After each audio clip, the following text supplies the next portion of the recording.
Let us all, I think, rejoice in who we are as a nation, that we achieved, long overdue, but we achieved this important milestone. I think it makes a very important statement about who we aspire to be, who we are, who we believe ourselves to be. It's a statement about that on our highest court in the land, we want to make sure that there's going to be full representation and the finest and brightest and the best. And that's what happened today. I'm very proud. There was another first in the drama that played out in the United States Senate today. Ann Berry is the first African-American Secretary of the Senate. Since 1789, we have had only 34 secretaries of the Senate. We have had fewer secretaries of the Senate than presidents of the United States. It is a very important job which requires Senate confirmation. The Secretary of the Senate is the Chief Administrative Officer of the United States Senate. Ann Berry was born into the segregated South in 1955, grew up in Alabama, and graduated from the University of North Alabama in 1978. Ann Berry went to work in the United States Senate the next year, serving on the staffs of 5 Democratic senators, including my old boss, Senator Daniel Patrick Moynihan.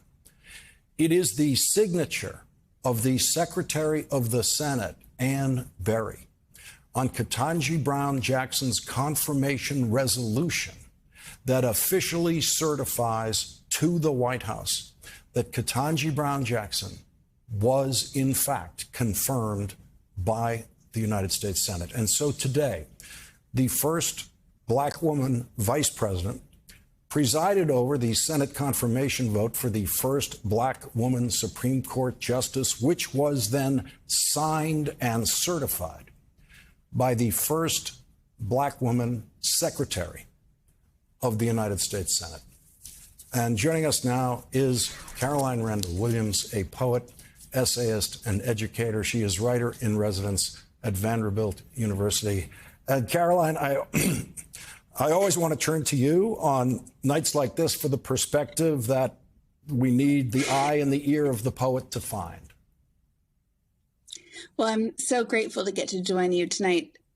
Lawrence, when we're thinking about firsts, we're thinking about womanhood, we're thinking about Americanness, and we're thinking about Black Americanness. And on this day, on this, sort of wild blessing of a day, we get to celebrate the future Justice Jackson. I want to celebrate Thurgood Marshall, the first Black Supreme Court justice from the great state of Maryland, where my family were slaves, and the first Black woman poet laureate of Maryland was a woman called Lucille Clifton. And the best way that I can describe how I'm feeling about this moment in time is to use the words of an even greater writer, Lucille Clifton. And I want to share a poem with you. It's called "Won't You Celebrate With Me?" Won't you celebrate with me what I have shaped into a kind of life? I had no model. Born in Babylon, both non-white and woman, what did I see to be except myself?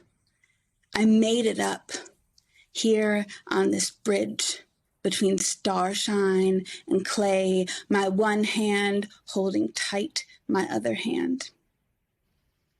Come celebrate with me that every day something has tried to kill me and has failed. You can't say better than that. You can't say better than that how this feels, a Black woman on the Supreme Court. You can't say better than that.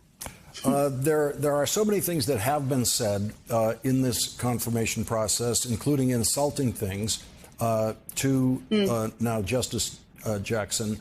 What was your feeling about watching all of that unfold, the good and the bad?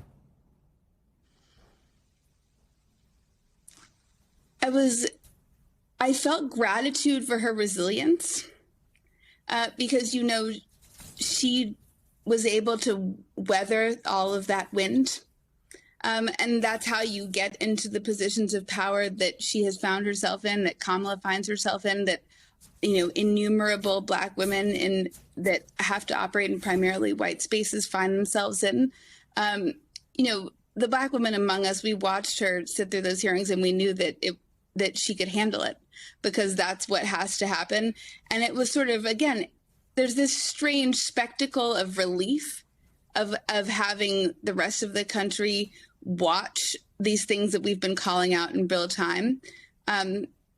It's ridiculous that she had to answer the kinds of questions she had to answer, but it's also relieving for her to have handled them so beautifully as we knew she would, and for the rest of the country to see the kind of nonsense that we have to deal with in order to get things that we've earned.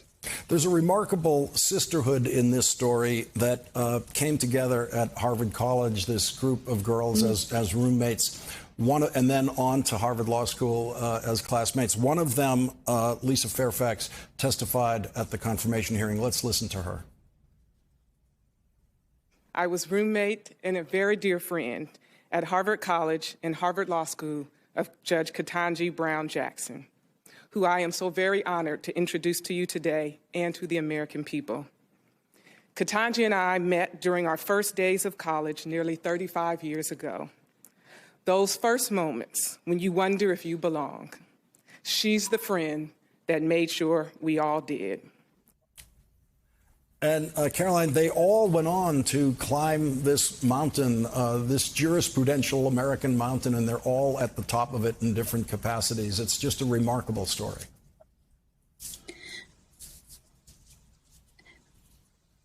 In 2020, I want to raise the great name of Stacey Abrams in this moment and say in 2020, Black American women did what we were made to do and dragged democracy back into the light and made sure that the will of the American people was heard. And, the fruit of that is bearing out now, that we now have a Black American woman on the Supreme Court, the highest court in the land, to make sure that our laws are upheld and that justice is done with and in a voice that represents the group of people that always vote on behalf of the will of the people. And I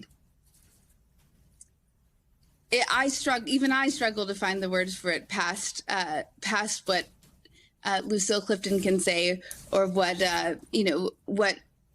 Justice Jackson's friends can say about her, because I think that we're actually inventing the wheel here.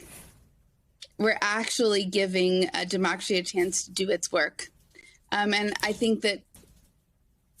Yeah, I will silence myself and say we're going to let this do its work right now. I'm overwhelmed, I have to say. Inventing the wheel. I'm just overwhelmed by it. Thank you. We all completely understand. Caroline Randall Williams, thank you very much for joining us once again tonight. Thank you.